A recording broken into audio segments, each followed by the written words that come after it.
This is my new paper about topological mapping of the technological space with 3 co-authors. Emerson and Yasu are mathematicians who specialize in topological data analysis. They work at Kyoto University and RIKEN AIP, which is Japan's national project for AI research. And Yasin gave me a clean dataset on patents. And I'm Mitsuru Igami of Yale University, your usual I/O innovation guy in charge of everything else. Where do firms innovate? Where are they located in the technological space? That's my question today, a very basic descriptive question dating back to Jaffe 89. To answer this question, I'll use patents and a new method from topological data analysis. And to our knowledge, this is the first paper that applies and extends this method to economics. Here's the problem. We have data from the USPTO on top 333 firms in 1976 and 2005. So the firm index I runs from 1 to 333 and time index T from 1976 to 05. Each firm I in each year T gets new patents across 430 technological categories as defined by the US patent classification system. So the class index C runs from 1 to 430, which means firm I's patenting activity in year T is a vector of 430 elements, or 430 different patent counts across 430 different categories. How can we map all PITs in the technological space? That's the question. The first 2 steps are the same as in any existing methods, like Jaffe 89. Step 1, do some normalization or rescaling, such as taking log or calculating share percentages. So we'd calculate some measure xit as a function of the raw patent count vector PIT. Step 2, choose some distance metric, delta, which tells us how far one firm year is from another, like cosine, Euclidean, or Mahalanobis distance. But the third step is different and new. Unlike other dimensionality reduction techniques, we are not going to just do PCA or just do clustering. Instead, we combine them in a clever way, and I'll explain its 4 sub-steps. Let's use this toy example for illustration. The original data are in the 2-dimensional space. So let's think 2-dimensional is high dimensional because it's higher than 1-dimensional. Our goal is to come up with a simplified, more tractable representation. First, we project these data points, X, onto the horizontal axis, which is a lower dimensional space. This is similar to what PCA does, dimensionality reduction. You see, we just lost the 2nd dimension of the vertical axis. If we stopped here, it's going to be as bad as PCA, but we won't stop here. Step 2, we chop the horizontal axis into small pieces, 4 intervals in this example. The trick is to keep some overlapping regions like this between cover 1 and cover 2, cover 2 and cover 3, and so on. And that's going to be important in the final step. Step 3, the 3rd step is clustering. We cluster firm years, these data points, that are close together. We can use any clustering algorithm for this part, but 2 things are important. 1, the clustering must be done in the original high-dimensional space, and not the low-dimensional one. You see, that's how we recover the notion of distance in the original space, including the vertical distance. And 2, the clustering is done within a specific local region at a time. And that is, clustering is done locally in each subspace rather than globally in the entire space. And step 4, the 4th and the final step is to represent clusters by nodes and connect them by edges if they share the same data points. That's why we had those intervals overlap with each other. When we do that, we obtain a graph representation of the original data. And the point is, this graph preserves the big picture, including the shape and continuity in the data. Another point is that this graph is easy to visualize and analyze, certainly much easier than the 430-dimensional space. This method was invented in 2007 and has been successfully applied to a bunch of biomedical fields, as well as monkeys, politicians, and basketball players. I don't think firms and managers are that different from monkeys or politicians, so let's see how the tech space looks like.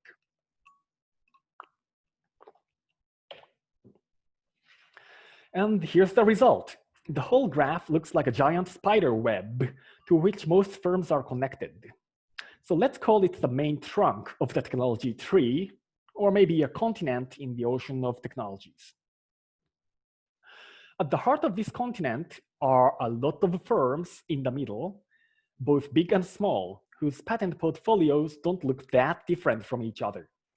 They are mostly engineering companies, tech firms, and the makers of medical devices. But the most interesting part is these branches or flares.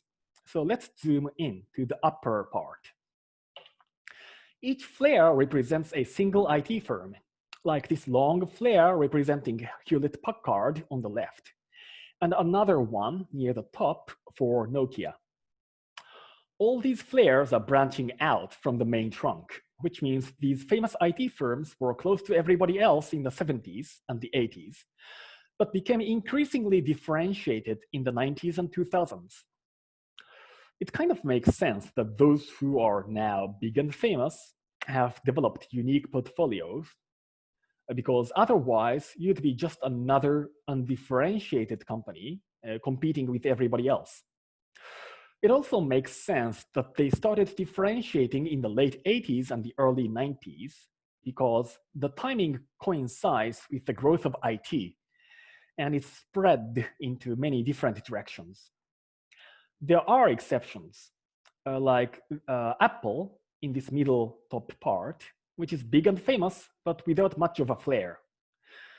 If we think about Apple, its competitive edge probably comes more from product design than technology per se. So it may be an exception that proves the norm. Another exception is software and the internet. Firms like Adobe, eBay, and Google are clustered with many other firms because the data ends in 2005. So they didn't have time to develop into long flares. We are currently extending the dataset for a new paper. So that's IT. What about other industries? Big conglomerates in engineering have no peers other than themselves. So therefore, they form their own islands. Likewise, conglomerates in agrochemicals form their own peninsula or a super flare at the bottom. By contrast, drug makers are clustered in this narrow range in the Northeast. And that's because in the US classification system, there are only 2 patent classes for drugs. Later, we'll take a closer look at the biomedical sector. Okay, let's pause here and summarize our findings so far. The main point is that we can map firms' patent portfolios in a tractable manner, even though the original data reside in massively high-dimensional space. And we can identify unique portfolios or unique trajectories and time evolution, to be precise. So far, we've been just eyeballing the picture and talked about long or short flares. But we can actually define the length of flare, like mathematically, and develop a computational method to measure its length automatically. So we can not only visualize the tech space and identify unique evolution, but also measure their uniqueness systematically. And that's all great. But who cares? I mean, how do we even know that these topological features matter? Why should we care? That's a big question. And here we follow the tradition in the innovation literature to check correlations with the things that we do care about, or measures that are obviously interesting and important. What are they?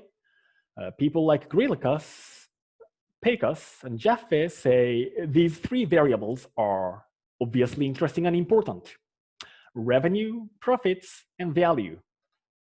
So do these flares correlate with financial performances, like statistically significantly? And the answer is yes. This bubble chart plots each firm by a circle. The horizontal axis is flare length, and the vertical axis is its revenue in 05, at the end of the sample period. And the bubble size reflects its total patent count. Obviously, a bigger patent portfolio allows you to differentiate more, but the flare length does contain its unique information beyond whatever we can predict based on total patent count alone.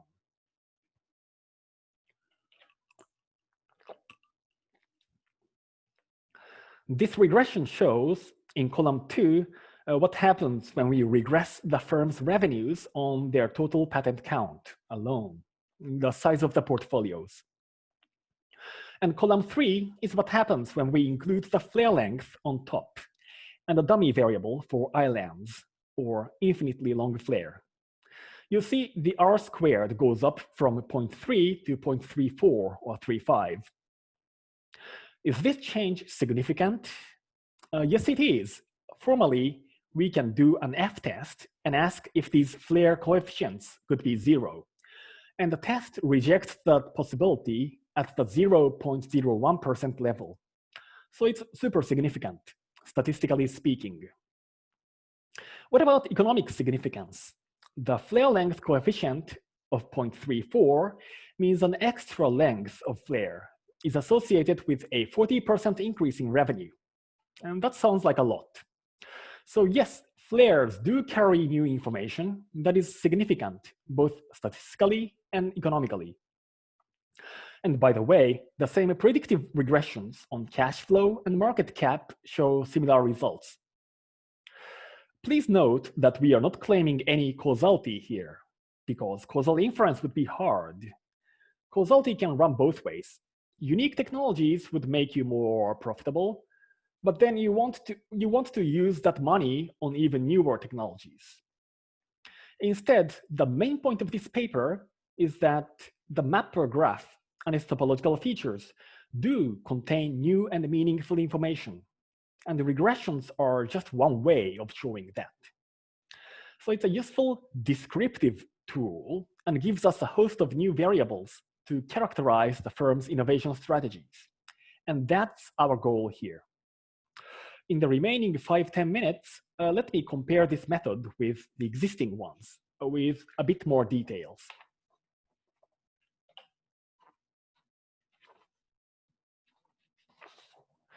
This picture shows the result of just doing two-dimensional PCA, which means we collapsed all other dimensions and focused on just two principal ones. It's interesting, a bunch of firms are clustered together, and some firms are spreading apart, like far from everybody. But the problem is, humans can visualize only 2 or 3 dimensions, and we just lost the other 428 dimensions. For example, are these firms in the top part or maybe bottom part really close together? Or is it an artifact of collapsing many dimensions? We can't tell. By contrast, the notion of distance and connections are preserved by edges in the mapper graph on the right.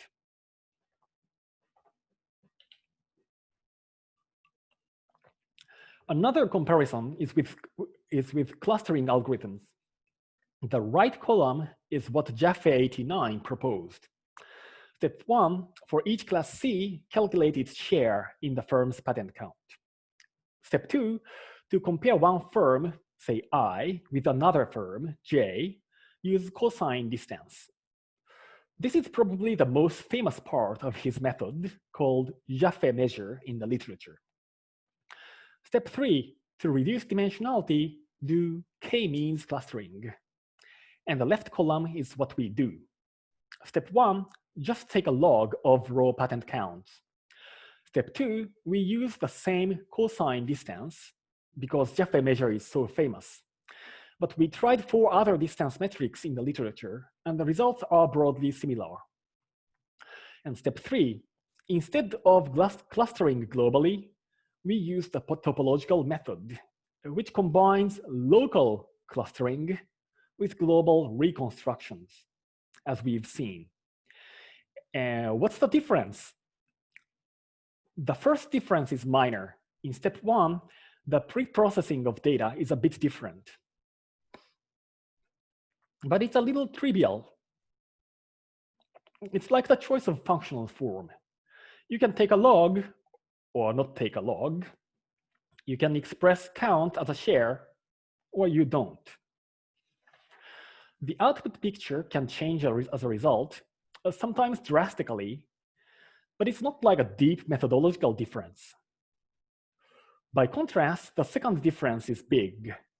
When you run a clustering algorithm on the entire dataset, globally, you get something like this. So you can think of Jaffe's method as a big discretization scheme, which generates a big list of clusters. Meanwhile, this is what comes out of our mapper procedure if we follow Jaffe's preprocessing. So that the only difference would be the clustering and mapping part. The point is, we can preserve the continuum of firms and industries.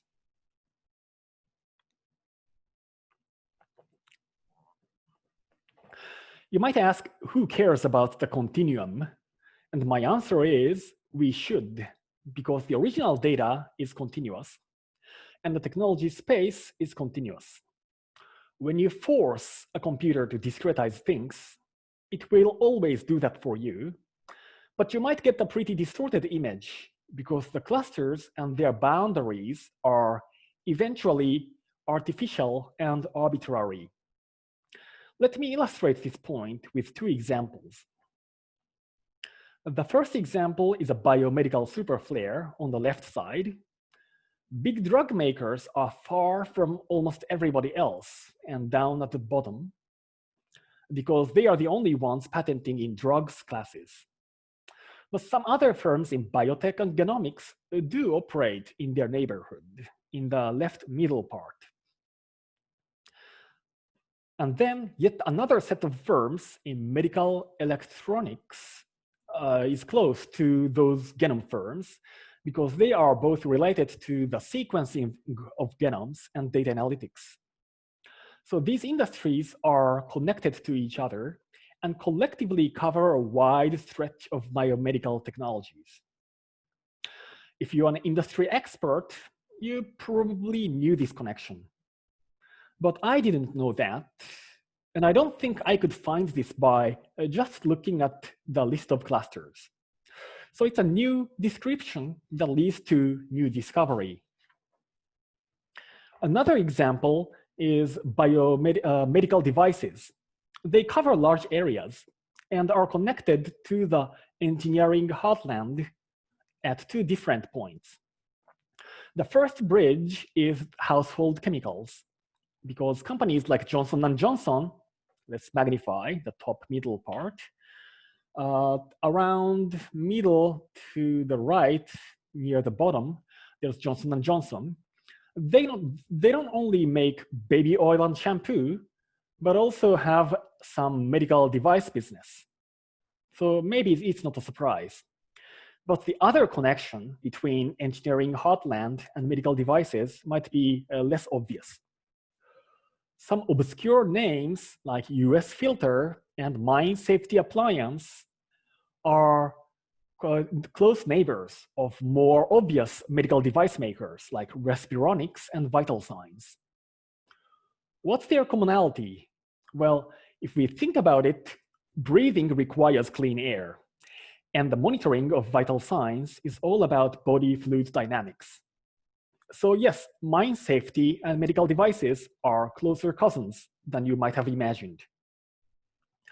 These two examples highlight the importance of letting data speak while preserving its original shape and continuity.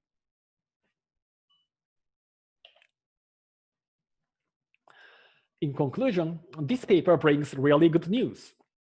Now we can visualize the high-dimensional text space. We can see where firms are and where they came from, and we can even develop new descriptors and characterize the history of their portfolios. This new method works with any distance metric and any alternative data formats, like text data, as proposed by, for example, Kuhn, Young, and Marco's RAND paper this year. So it's complementary to existing methods like clustering, as well as new methods like natural language processing. We are working on some immediate extensions in terms of data, but more broadly, we can think of extending this analysis to product market competition and beyond I/O and innovation, because MAPPER is a pretty general method. Thank you for listening.